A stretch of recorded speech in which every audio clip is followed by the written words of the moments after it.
All right, today we're going to dive into a really tough topic, addiction and accountability. We're going to follow one person's story to understand what it really, truly means to confront your past and try to make things right. So let's get one thing straight right from the start. When we're talking about sex addiction, it's not really about the pursuit of pleasure. At its core, it's a compulsive, almost desperate attempt to escape. Think of it like an escape hatch from all the overwhelming pain and problems that life throws at you. And this slide just lays it out so clearly, doesn't it? On one side, you've got these totally normal, universal human emotions we all feel. Sadness, loneliness, anxiety, fear. But for someone caught in this addiction, the instinct isn't to face those feelings. Nope. The instinct is to run, to flee into sex. And that pattern of avoidance, well, that's what creates this incredibly destructive cycle. You know, the movie Thanks for Sharing did a great job of showing that this addiction doesn't have just one face. It can be a doctor, a super successful professional, a young woman, even a mentor, someone who's supposed to have it all together. It's a powerful reminder that this can be hiding in plain sight, affecting literally anyone from any walk of life. Okay, so let's get into a real case study to see how this actually plays out. We're going to call him Mr. A. For him, the trigger, the thing that set everything off, was this profound feeling of emptiness. He described it as his heart feeling hollow. And that feeling, that was the starting gun for the whole cycle. And here it is, the vicious cycle, the downward spiral he was trapped in. It all starts with that deep emotional pain, right? The loneliness, feeling like a failure. Then comes the compulsive act, prostitution, porn, whatever it is. And for a moment, just a moment, he gets some numbness, an escape. But then, almost immediately, bam, the shame and the self-loathing come crashing in. And the worst part? It doesn't solve a thing. It actually makes the original pain even deeper, which just starts the whole cycle all over again. He had a specific word for this feeling, jijiraza. It's a Korean word that's kind of hard to translate perfectly, but it's like pathetic or wretched. He felt his actions made him weak, and he was terrified that other people would see him as less of a man because he couldn't control himself. So this cycle just kept going and going, until it didn't, until everything came crashing down. His online activities got him blackmailed, and suddenly his secret was out. Everyone at work knew. And that total professional and personal ruin was his rock bottom. It was the moment he had no choice but to finally face how serious his addiction really was. So that begs the question, right? What was he running from? What was the source of that deep, hollow feeling in his heart? To really get it, we have to go back, way back. We have to look at his childhood. And wow, this metaphor he used, it's just so powerful. He said his childhood felt like standing barefoot on a frozen lake on a winter day. I mean, can you feel that? His parents were always working, and he was just consumed by this chilling loneliness. It wasn't just being sad, it was feeling completely exposed, totally alone in this vast, cold world. And this timeline, it shows you exactly how that escape route got built. It started with the loneliness and boredom in childhood.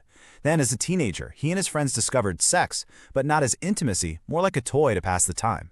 And then, tragically, it all culminated in high school with something just horrific.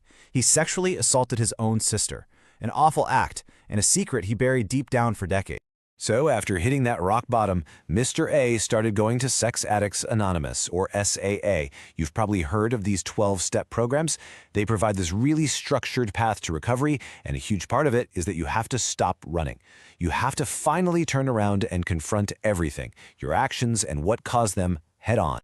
So he starts working his way through the program step by step. And eventually, he gets to the one that everyone dreads, the one that's known for being the hardest, most feared part of the whole journey, Step 9. Now, Step 9 isn't about just feeling sorry. Oh no, it demands action. You have to make direct amends to the people you've harmed.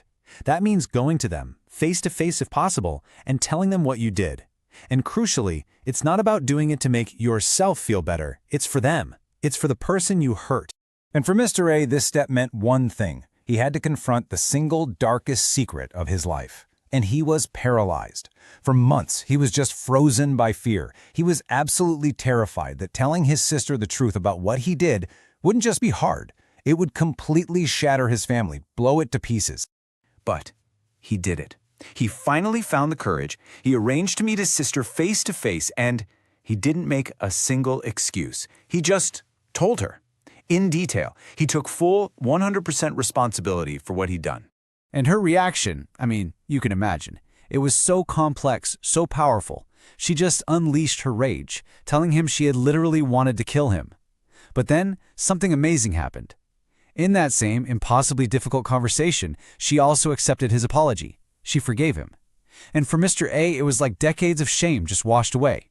He just wept and wept, feeling so sorry, but also so sad for the pain they had both been carrying all this time. And people noticed a change in him, a real, visible transformation. That old servility, that fear that was born from shame, it was gone. And in its place was this light in his face, a new kind of courage. Not arrogance, not I'm perfect, but the quiet strength that you can only get when you truly take accountability. And this is where his personal story really connects to a much bigger conversation. After all of this, he said something incredible to his therapist. He said, "I'm not afraid of the hashtag movement anymore." Think about that. Because he had already faced his own worst secret. Because he had brought it into the light himself. The fear of being exposed, it lost its power over him. And this is so, so important. This is why it all matters. It's not just about the person who did the harm. That act of courage, of taking full responsibility, is absolutely essential for the survivor's healing. Because when the person who hurt you finally says, "I did this and it was my fault," it can lift that terrible burden of guilt that so many victims carry. It confirms the truth they needed to hear. It was never, ever their fault. So that really leaves us with a final thought, doesn't it? We tend to think of courage as being flawless, as never making mistakes. But maybe true courage is something else entirely. Maybe it's about having the strength to face the absolute worst parts of yourself, to pay the price and to ask for forgiveness for the harm you've done.